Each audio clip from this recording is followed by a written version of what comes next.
ECDP is an organisation run by and for disabled people. We provide a number of support services so that people can live their day-to-day lives. We provide the representative voice of disabled people in Essex by listening to disabled people and then being able to articulate their views. We try and make the environment better for people in the future across a whole range of issues around transport, housing, education.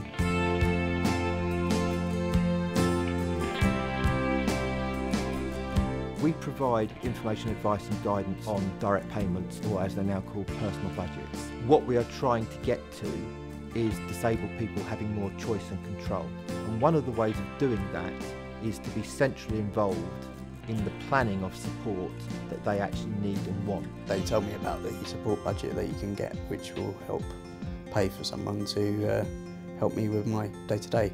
Telling me that instead of actually using an agency, I could actually use my friends as my carers, which I didn't know could happen. It makes people realise that they're not on their own, that they've actually got support with people that really do know how to support them properly. I have one of those care packages, which has been one of the most successful things in my life. I can give my own outlook on it really, and my empathy, because I've been there and I've dealt with it myself. It's been really good, especially for families who have been caring for someone with a learning disability. And they've always thought their only option when their son or daughter leaves school is to go into residential care.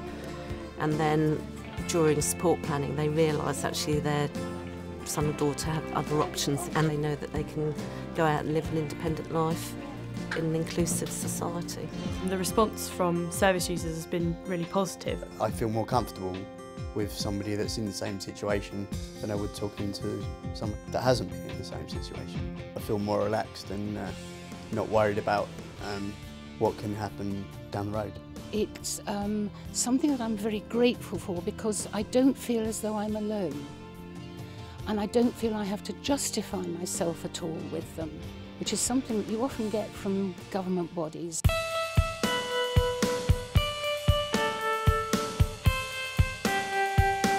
My role falls within the Insight team, collecting the voice and the experience of our members and making sure that underpins all the work that we do. Using lived experience, we look at what kind of services people are asking us for. One of our big departments is PASS. Every day, the people who work within PASS speak to members and hear their lived experience. So part of my role has been to ensure that whereas previously it might just be a listening ear, that's going in and being used to improve not only our services but also to look at things more widely.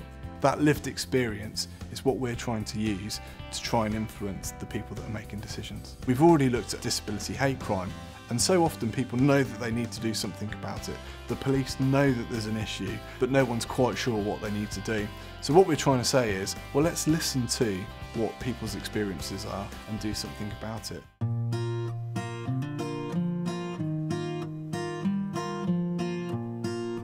There are some skills and experiences that disabled people have which they can use in the world of work. If you've got a team of personal assistants, if you've got a team of carers, you have to manage them, which are the kind of skills that you need as a manager. Disabled people need to maximise their leadership potential, and if you can do that, disability issues can come into the forefront of not just disabled people's organisations, but disabled people getting into senior management positions in housing, transport, leisure, education, which will change the culture of how people perceive disability.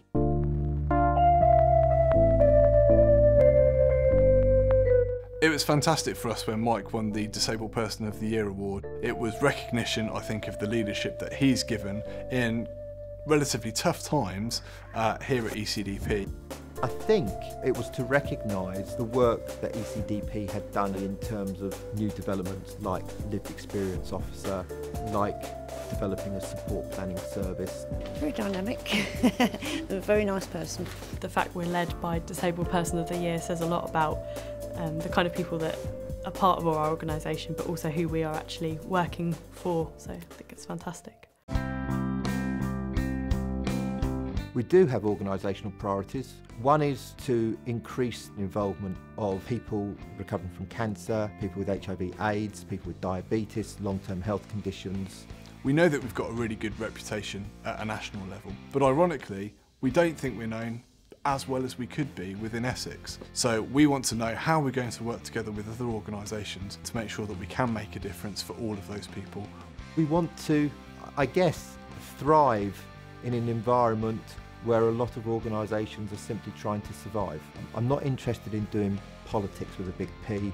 What I am interested in is making sure that in a year's time our members can come back and say, actually you had a real effect on my everyday life.